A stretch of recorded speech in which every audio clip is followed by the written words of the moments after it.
અમારા હર્ષિલભાઈ નો બર્થડે હતો એટલે અમારે જવાનું હતું માતાજીના દર્શન કરવા કોટડા ને અમારો ગોહિલ પરિવારનો બર્થડે આવેલો એને અને નાઈધન થઈ ગયો ફ્રેશ ને પેલા તો ગાડીને ગાભો મારી દીધો બૂટ પહેરીને દુકાને લઈ શ્રીફળ લઈને ગાડી કાઢી નીકળી જા કોટડા મિત્રો એક મિત્રની એવી કોમેન્ટ આવેલી હતી કે તમે કાના છો તો હું મિત્રો રહું છું મોવાની પટકે જેવું મુનિયાવદર ગામ છે ના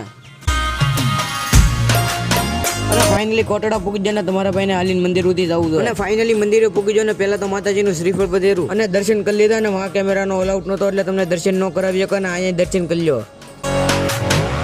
અને આવી ગાડીમાં કોઈ ફોટા પડાવેલો એકવાર કમેન્ટ કરી નાખજો ને પછી તો એ વાજા અમારો ગોહિલ પરિવારનો મઠ છે ને નાઈસ શ્રીફળ વધેરી અગરબત્તી કરીને હર્ષિલભાઈ એકવાર કેવો સાઈન લો કર્યો પછી તો માતાજીના દર્શન કરી નીકળી જા ગૂગલ લેવા પણ અહીંયા ગૂગલ નું ન થાય એટલે બીજી દુકાને એવા ને બીજી દુકાને એટલે ગૂગલ લઈને તમારા ભાઈ કાંડા લીધા એક મારી આટુને કરી દેવા અને બધે દર્શન કરીને આ લિસ્ટમાં મારા દાદાનું નામ ગોતો પણ કાં છે પણ જડી ગયું અને પછી એવા હતા દરિયામાં ભાઈ મહાદેવના દર્શન કરીને ક્રેન્ચિક કઈને ફૂલ મોજ કરીને આપણો મિની બ્લોગ અહીં ખતમ સબસ્ક્રાઇબ કરવાનું ન ભૂલતા જય શ્રી રામ બાબા.